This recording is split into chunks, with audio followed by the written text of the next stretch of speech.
Oh, what's happening? Schools are closing at the end of the week. People are panic buying, not looking good. My name's Daniel, I run Love It TV. Over the next 8 weeks we're making a series of videos which will allow people to grow food. Doesn't matter if you live in a city or in the countryside, everybody can grow a bit of food. The coronavirus is affecting health, food and finances. Growing food can help us in all of those areas. It improves people's mental health. It allows people to do stuff if they are in isolation. People can nurture, they can be grounded, they can immerse themselves in nature, and most importantly, they can grow food as well. That can save money and also give people a real sense of well-being and an improved quality of life. Today we're going to be growing seeds, sowing seeds, growing seeds and sowing seeds. Yesterday we looked at weeding and preparing the plots. We're going to be transforming my garden into a really nice vegetable patch, but today is all about sowing seeds. So it doesn't matter if you've got a little windowsill or if you've got a big garden. You've got to get your seeds now. I'm going to show you in this video what to buy, what you need. We can be flexible on some of that stuff as well, but we'll talk about that later. Right, okay, so what do we need? Firstly, seeds. We've got some Aquilegia, forget-me-nots, sunflowers, foxgloves. There for the bees, keeping things nice and pretty as well. Basil, cabbage, parsnips, sweet corn, carrots, Maestro F1, beautiful carrots. Squash, nice hardy, that can go on a compost or can go outside quite quickly. Squash needs a slightly bigger pot. Tomatoes for the greenhouse, some nice salads. Growing salads is essential. You can grow those in small pots like this or bigger pots like that. We've got leeks, got some more tomatoes, got some lettuce, some onions, and as you know from yesterday's video, I've already planted out some stuff here. So what do we actually need here then? You need some pots, ideally. These are potting modules. These are pretty good. You can do it in trays as well. These are pretty good. If you haven't got any of that stuff, old plastic containers. You can cut the bottom off a water bottle. If I had a couple of old plastic bottles or some old plastic food containers, I would just, let's pretend this is a plastic food container, I would cut that down here and give myself around 4 centimetres, maybe 5 centimetres for bigger seeds. There is an option of doing it in a very shallow tray as well. So even if you've only got 10 mil on a shallow tray, you could plant your seeds out, give it 3-4 weeks. When they get to about this height, when they're quite small still, then you transplant them into a bigger pot like this.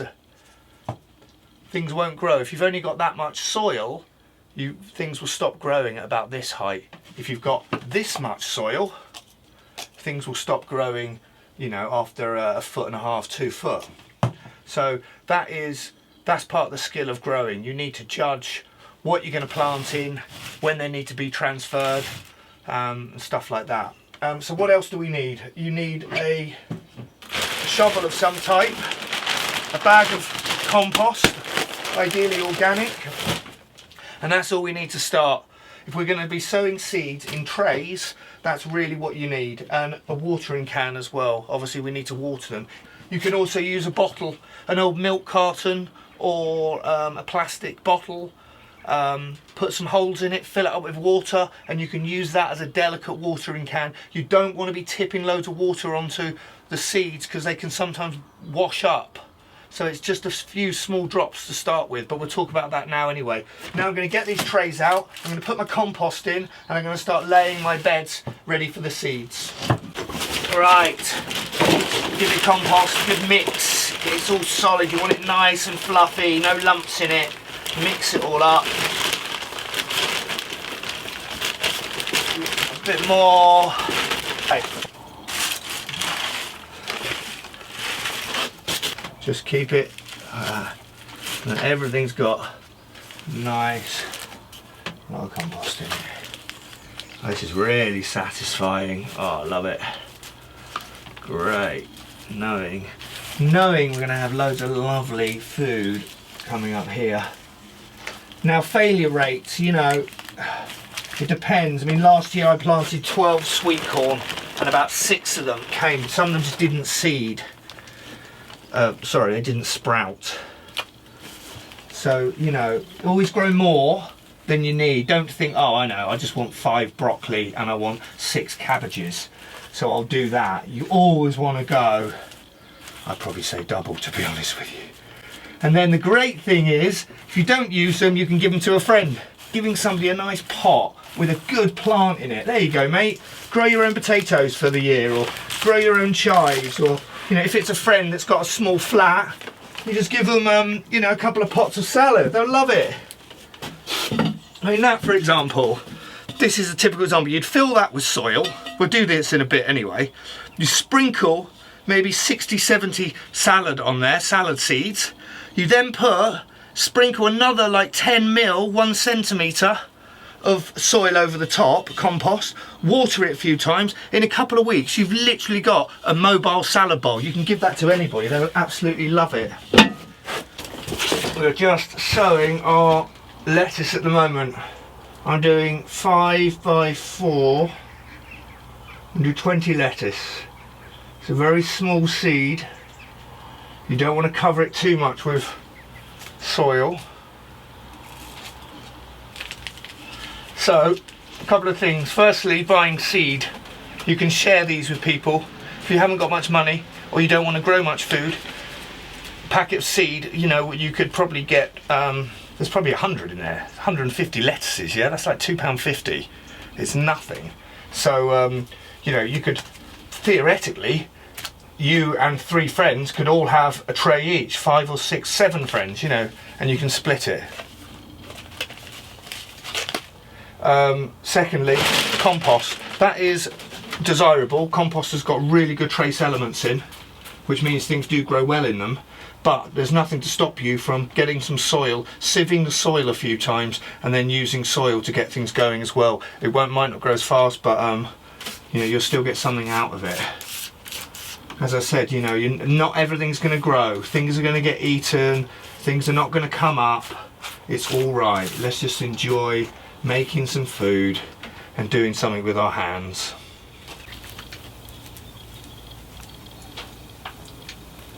So just little finger pricks, just lightly. It's worth giving the whole thing a water before you put your seeds in, just because it's nice to have all the soil damp around the seeds, because if you pour it in afterwards you might miss it, or you can flood it as well and the seed can pop up to the surface, so you need to poke it back down again. Right, now I'm going to add my seeds. I'm not going to cover them up yet. You're going to see exactly how we cover it up and how we water it, and we'll go from there. Okay, so we've done our lettuce.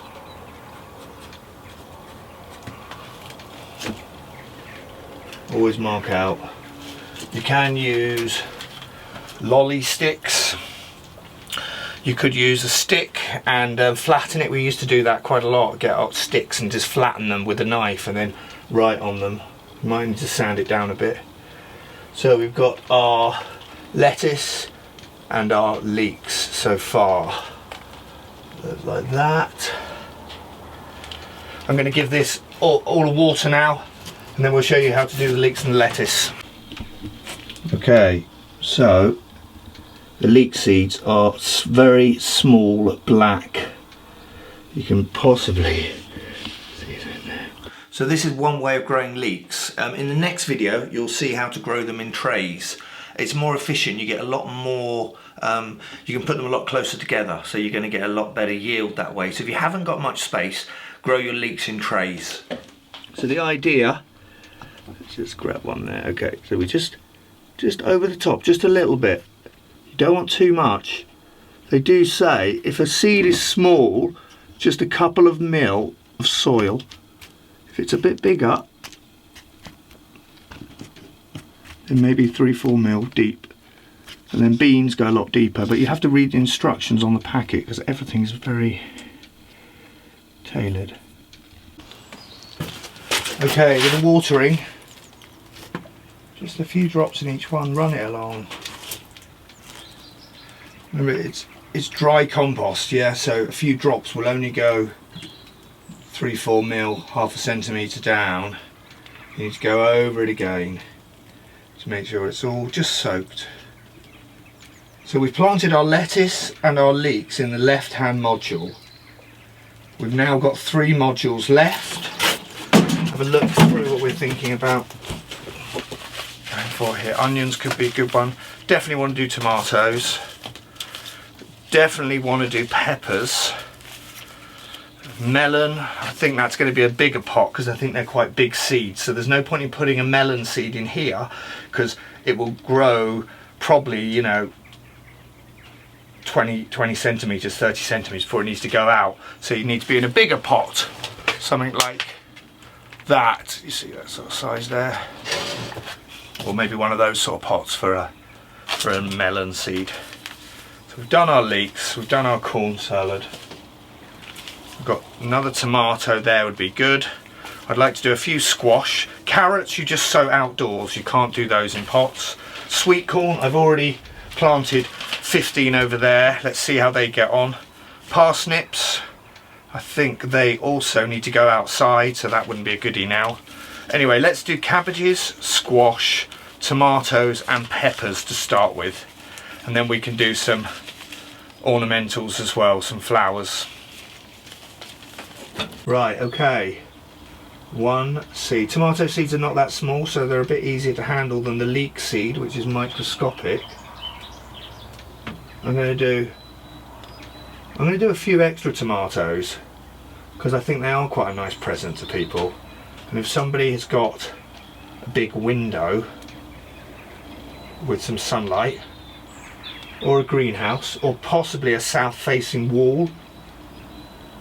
Okay, how many tomatoes are we going to do? Tomatoes also, I didn't have much success with them last year. I planted some seeds. Most people buy them from the shops already grown. So you buy a tomato plant that might be like 8 to 12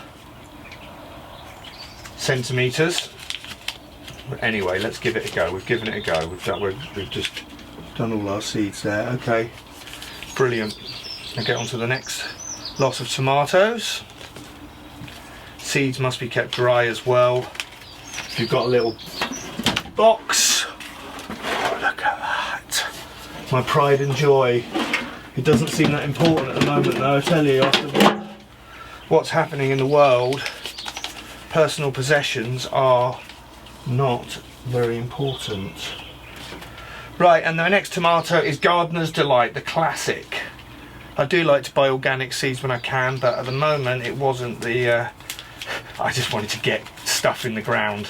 As I said, you know, please do share these videos because if people do want to grow food this year, especially if they've got a garden, you know, it makes sense for the family. Especially if you're going to be isolated or, you know, potentially somebody does get sick and you've got a couple of weeks indoors. Growing food is a brilliant activity. It's also good if you're stuck at home.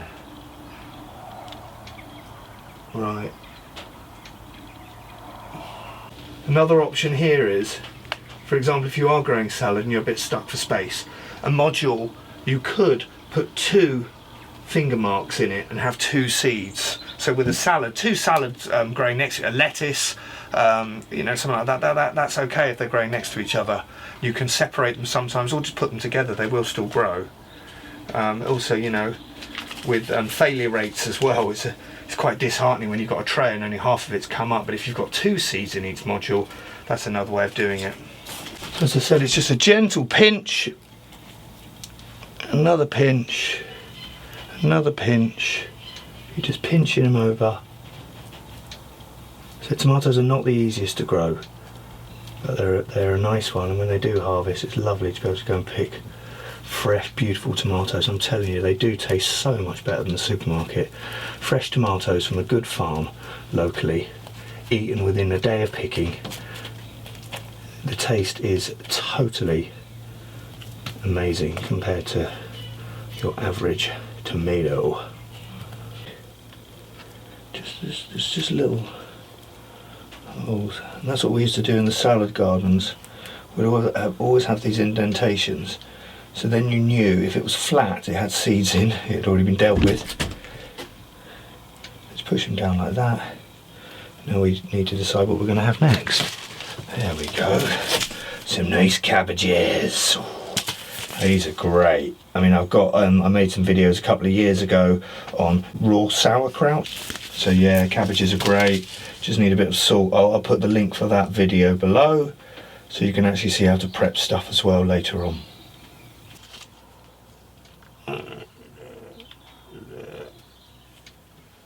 And always label it. If you don't start labelling, you will forget. And then suddenly you're looking at all these trays, all these seeds, and you're like, oh mate. Okay, we have our lovely squash here. These are bigger seeds, yeah? Look at the size of these. These should grow quite easily. Squash like nice manured spaces. So a lot of people put them on the side of the compost. That people even grow them in their compost. So check out those. Much bigger seeds. For that reason, I'm going to get some of these. I've just filled these half with soil from the ground. You can take the stones out. They go in like this. Seeds over here. Compost. Hands in. Fill it up. Fill it up. You know what? I think I might actually just do. I'm not a massive squash fan. I'll be honest with you. Years ago I was living on this farm. Must have been about 8 years ago. Embercombe down in Devon. Beautiful place. Run by a guy called Mac McCartney. He speaks at the WWF, does loads of amazing talks all over the world around sustainability, living off the land, connecting with nature, being good to fellow human beings. Yeah, he's a great man. He trained in South America. Anyway, I was at Embercombe and they had this massive warehouse with about 100 squash in. And they stored them to keep them dry like you do, lots of vegetables, and they went off, and it was my job to go in and clear out all these bloody squash. They stunk. So I'm going to do 2 in each. I can split them later because it's a bigger seed. It's going to go deeper. So pinprick, in you go. Bury that one down a bit. If you are watering and a seed floats to the top, it doesn't matter, just bury it. It's not, you don't need to be as delicate as people think. Okay, that one has not been sown in. Leave your holes in it, put it to the side. It means it's still, these ones are flat, which means I've sown in them and they're soaked as well. I can feel that. Right, so 1, 2, 3, keep them in lines.